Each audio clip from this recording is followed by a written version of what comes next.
Mohan watch and mobile Ajmer शहर में 4 प्रतिष्ठान, आपकी अपनी मोबाइल की दुकान। हेलो एवरीवन, मैं मोहन वॉच एंड मोबाइल पे आपका सभी का स्वागत करता हूँ। मेरी अजमेर में 4 दुकानें हैं। आप कहीं भी जाइए, आपको सभी जगह सेवा भरपूर मिलेगी। आ जाइए मोहन वॉच एंड मोबाइल पे, आपकी अपनी दुकान, जहां आपको मिलेंगे हर ब्रांड के लेटेस्ट मोबाइल और एक्सेसरीज, वो भी सबसे कम और किफायती दरों पर। मोहन वॉच एंड मोबाइल कचहरी रोड, नसीराबाद रोड, वैशाली नगर और स्टेशन रोड, अजमेर। प्रभारी मंत्री लालचंद कटारिया और चिकित्सा मंत्री डॉक्टर रघु शर्मा ने ली समीक्षा बैठक। प्रेस वार्ता के दौरान बताई सरकार की उपलब्धियां, जिला दर्शन पुस्तिका का किया विमोचन।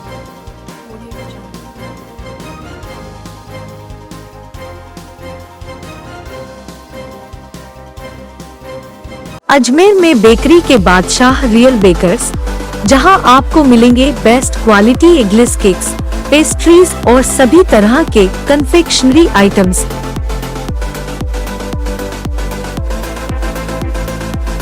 You tried the rest, now try the best. Real Bakers, near Collectors Residence Bank Colony चौराहा पुलिस लाइन अजमेर और नियर कनक श्री गार्डन जवाहर नगर अजमेर।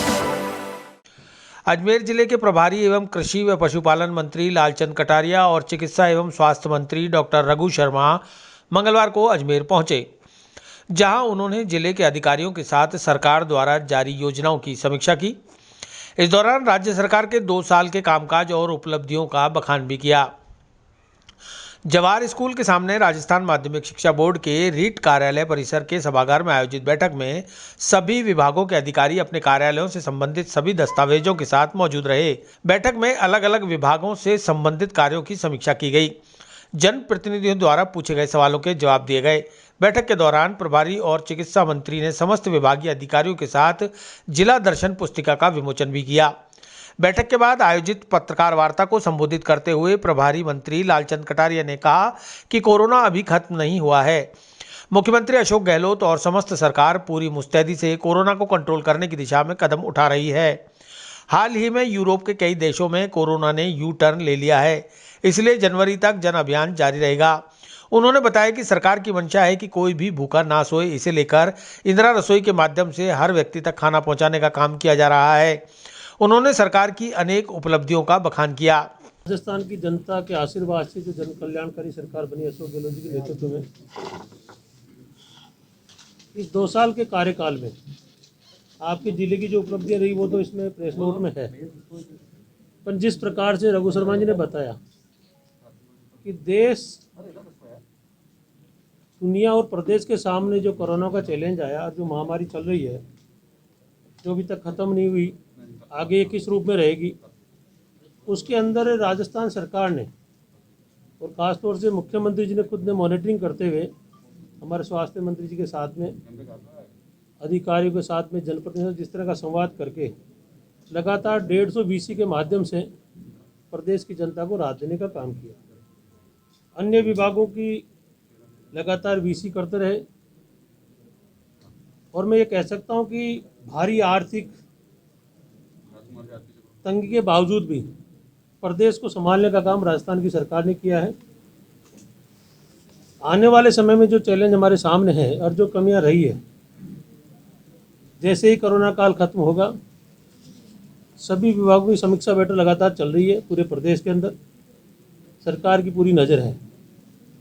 पर ये बात सही है, जिस प्रकार से अखबारों में वापस पढ़ने को मिल रहा 2 दिन से, यूरोप के कई देशों में कोरोना ने अपना एक यू टर्न सा लिया है और पॉजिटिव जो संख्या है वो ज़्यादा बढ़ी है। कई देशों की फ़्लाइटें वापस बंद की गई है। हिंदुस्तान में भी भारत सरकार ने कई फ़्लाइटों पर रोक लगाई है अन्य कंट्रीज से। तो प्रगति का जो रास्ता है वो लगातार प्रदेश सरकार आम आदमी के साथ में, कोई आदमी भूखा नहीं सोए, इंदिरा रसोई के माध्यम से या हमारा जो पीडीएस सिस्टम है उसको मजबूत करते हुए आम आदमी का ध्यान रखा गया। तो मैं तो ये कह सकता हूँ कि 2 साल का जो कार्यकाल रहा है हमारी सरकार का, चाहे वो कृषि का क्षेत्र हो, सड़क का हो, पानी का हो, बिजली का हो, स्वास्थ्य का हो, हर क्षेत्र में हमारा जो घोषणा पत्र था उसके अनुसार काम हो। वहीं चिकित्सा मंत्री डॉक्टर रघु शर्मा ने पत्रकारों को बताया कि 17 दिसंबर को सरकार के 2 साल पूरे हुए हैं।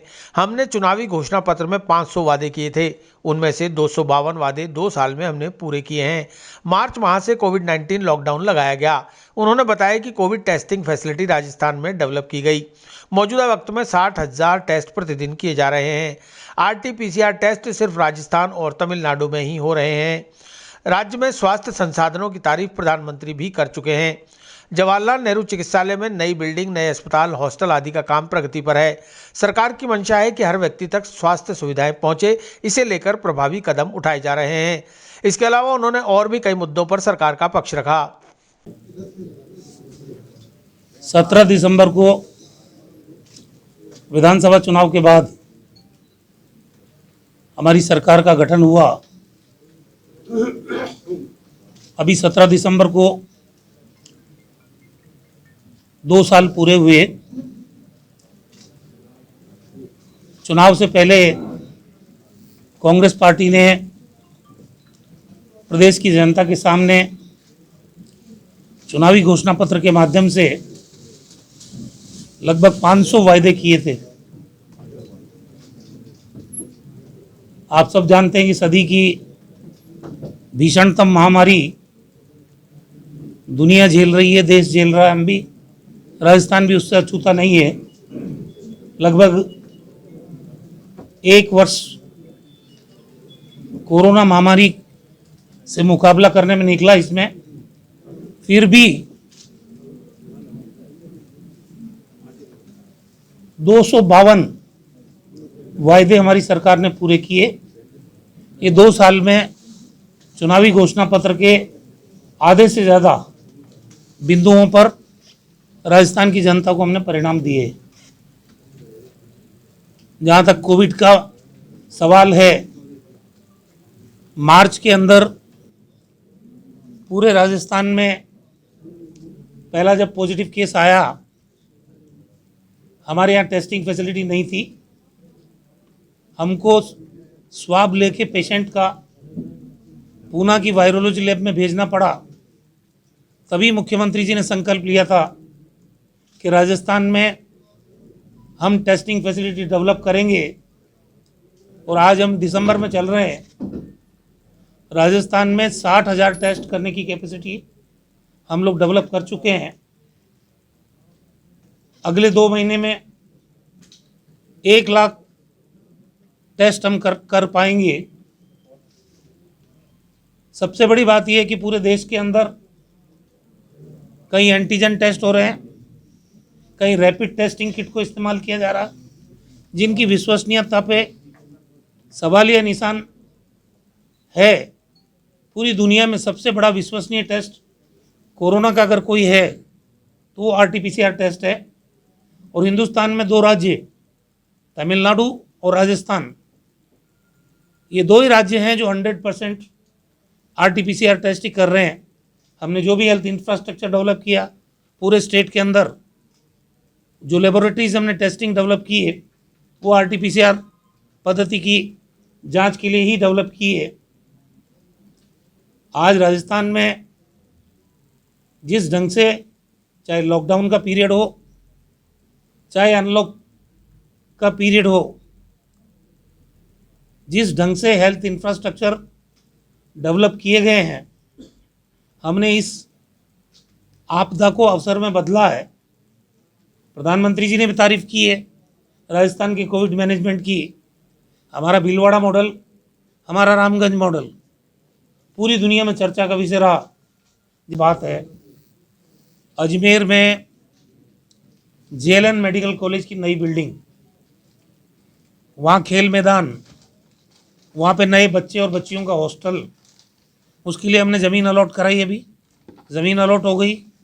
अब नेक्स्ट मंथ में, जनवरी में, इस काम की शुरुआत हो जाएगी।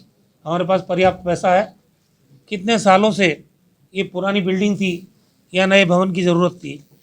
ज़िले में भी एक ज़िला अस्पताल भी बना है नया केकड़ी में, और बाकी सारी सूचियाँ हमने इसमें दी है, जो हेल्थ इंफ्रास्ट्रक्चर पूरे ज़िले में किस तरह से मजबूत किया हमने।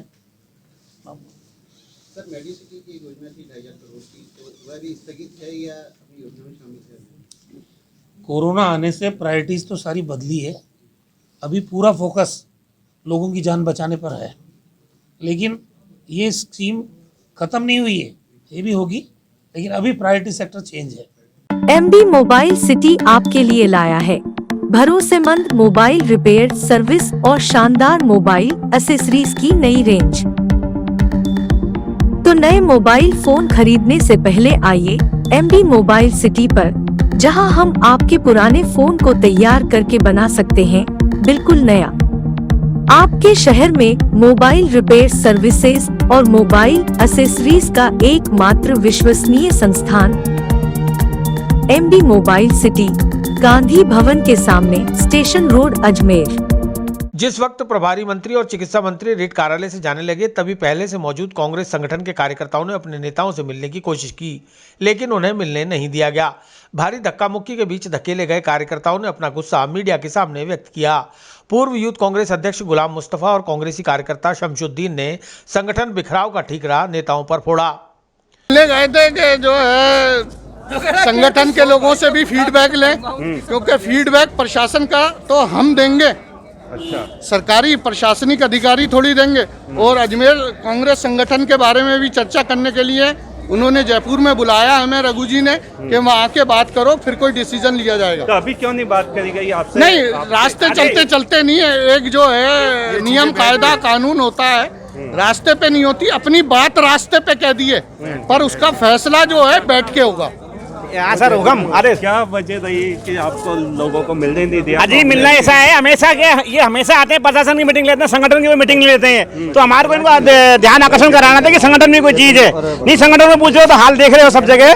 कहने मतलब ये हम ये चाहते हैं कि संगठन की मीटिंग ले हुए, जो यहाँ के प्रभारी मंत्री है और यहाँ के जो चिकित्सा मंत्री अजमेर के हैं, जो राजस्थान के, कहने मतलब ये कि संगठन बिल्कुल लचर पड़ा है, कोई मतलब संगठन में व्यवस्था नहीं है, कोई किसी की नहीं सुनता, सब अपने अपने चौपाले पे अपना अपना काम कर रहे हैं। तो हमारा कहने मतलब ये है कि आप संगठन की मीटिंग लो, जिससे नया से जो भी बनना है उसका डिसीजन सबके सामने हो, फिर किसी को थोप दोगे, फिर आगे क्या परिणाम होंगे ये खुद जानते हैं। आज भी ऐसे धक्का मुक्की से हटा दिया गया, तो धक्का मुक्की कुछ नहीं है, यही है इनको संगठन की मीटिंग लेते हैं। हमारा यही विरोध था कि संगठन की मीटिंग लो, और कुछ नहीं। आप आओ प्रशासन की मीटिंग लो, जिले की मीटिंग लो, 2 साल की मीटिंग लो, पर संगठन के जो आदमी तुम्हें जो बना के पहुंचाते हैं आगे, उनका क्या है? उनका कॉल तो करो उनको। ज्यादा दूरी हो रही है मंत्री मंदिर अजी बनने क्या सवाल है आपका? दूरी हो गई क्या? पहले नहीं, दूरी का सवाल ही नहीं उठता। हम संगठन के आदमी, हम तो एक ही हैं, पर ध्यान तो आकर्षण कराएंगे ना। ध्यान आकर्षण शमशुद्दीन, शमशु भाई, तो ये बताओ कि निगम चुनाव में आप साथ खड़े होगे नहीं खड़े होगे? नहीं अरे भाई हमारी पार्टी है कांग्रेस, तो फिर अभी नहीं तो हमारा संगठन का वो है मसला कि भाई आप संगठन की मीटिंग लो, जो डिसीजन होंगे सबके सामने होंगे तो अच्छा रिजल्ट आएगा। तो संगठन की तो अभी सारी कमेटियां भंग हो रखी है। नहीं संगठन तो वही तो आज 5 महीने हो गए, 5 महीने हो गए इसको, तो सामने तो होंगे। वहीं अजमेर के नागरिकों ने भी विभिन्न समस्याओं के लिए प्रभारी मंत्री को ज्ञापन सौंपे। वार्ड नंबर 29 से पूर्व पार्षद विजय सिंह गहलोत ने बताया कि 30 सालों से क्षेत्र में व्याप्त समस्याओं को स्मार्ट सिटी में शामिल कर निराकरण कराने की मांग की गई है। इससे पूर्व वे संभागीय आयुक्त और जिला कलेक्टर को भी ज्ञापन दे चुके हैं।